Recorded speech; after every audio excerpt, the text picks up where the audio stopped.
Joining me now to discuss the Biden scandal, social media's decision to block the story altogether, a guy who knows firsthand what it's like trying to maneuver in the swamp in D.C., former South Carolina Senator Jim Demint. Jim, how are you doing, sir? I'm doing great. It's great to be with you today. Yeah, thank you for joining us here on Real America on One America News, one of your last sources for truth and facts, especially when you see what in the hell is going on with this Biden scandal. No one wants to talk about it in the mainstream media. There's only one or two networks, us and a couple other guys, that are covering it. Facebook, Twitter, they're all blocking the story.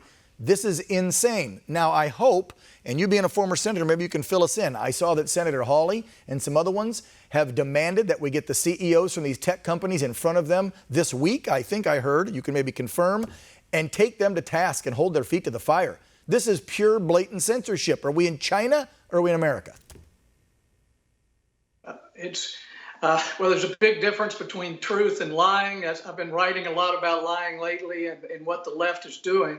But it's really incredible to think of what would be happening now if Trump's family had been involved with anything like this.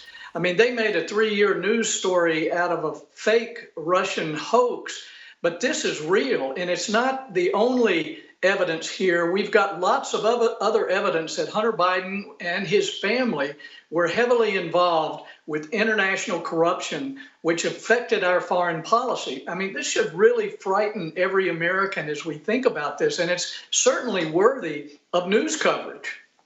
Yeah, to me, I look at it as this is a pay for play with pops. That's going to be my new phrase, because what Hunter did, and whether at the direction of daddy or not, this is pay for play with pops, from China to Russia to the Ukraine. You want access to my daddy, who's the VP, cough up the cash. Or, depending on what other emails we keep seeing, did daddy say, I'm going to help you go get these jobs, and you're going to give me some of the money, according to that one email, and it'll be a pay for play with pops, and I'm the guy behind it pulling the strings. I think that's more likely. I can't wait to see more of these emails.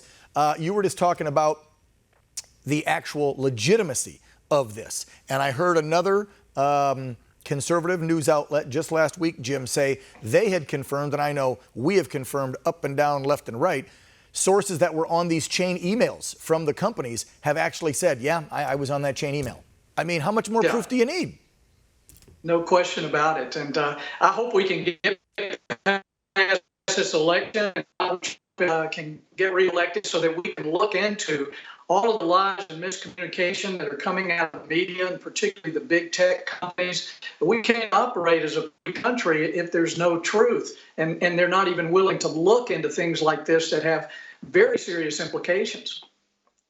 So when you were in the Senate, talk to me about how this is going to work now, because I know there's a handful of Republican senators, and I wish for our country's good, you'd see a couple Democrats get the guts to stand up and also call for these hearings. But what can we expect to hear now? What should they be doing? You were in that Senate hall before. How should they be bringing these tech giants and really, like I said, holding them to their feet to the fire to say, you can't do this? I mean, they have aired and allowed so many stories to be put out there about our president the last 4 years with no evidence. Yet the minute the Post drops this one, it's block accounts, stop the story from spreading. How does the Senate go about this where we can get some damn answers?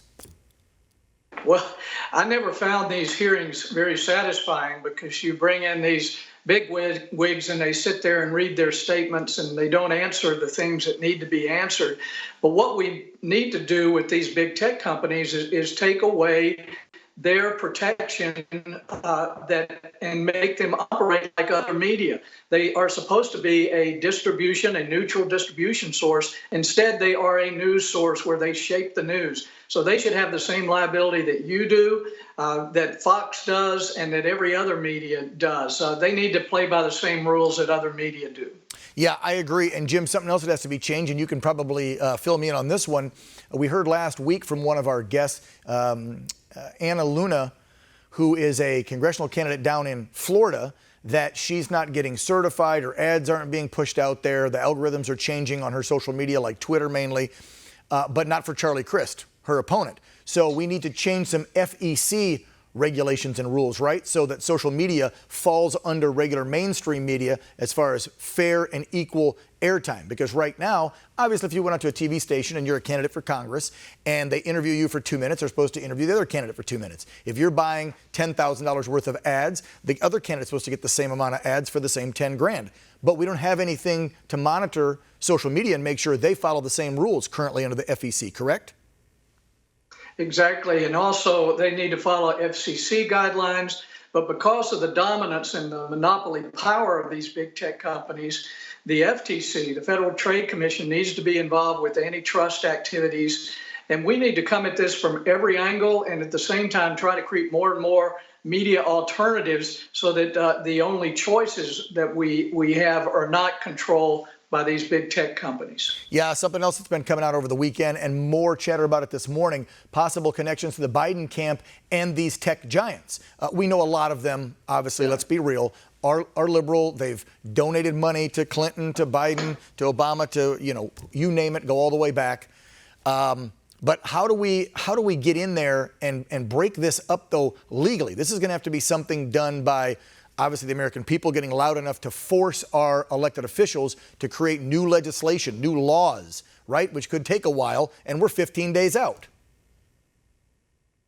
You're right. It could take new legislation, but there also should be some court challenges because what Twitter and Facebook have done this week with this Hunter Biden scandal is in effect an in-kind contribution to the Biden campaign, which amounts to millions and millions of dollars. And so that needs to be investigated by the Federal Election Commission as well as probably a number of others. So there's a lot to deal with, and I just hope we'll have a chance to do it. If Biden is elected, a lot of this is going to be swept under the rug.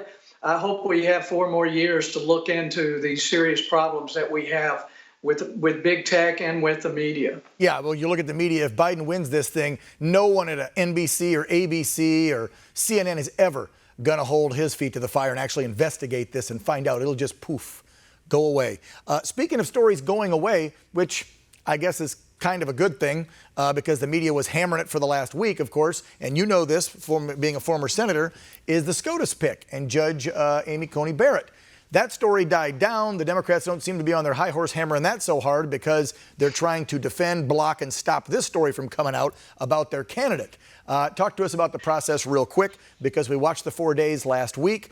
The subcommittee has met. Now it's going to go to the full vote, and we're hearing that this vote's going to come in the next 2-3 days. I'm sure you still have contacts in the Senate. Talk to me about that SCOTUS pick and nomination. The Democrats have very little to go on right now. I think there'll be a vote in the committee on Thursday.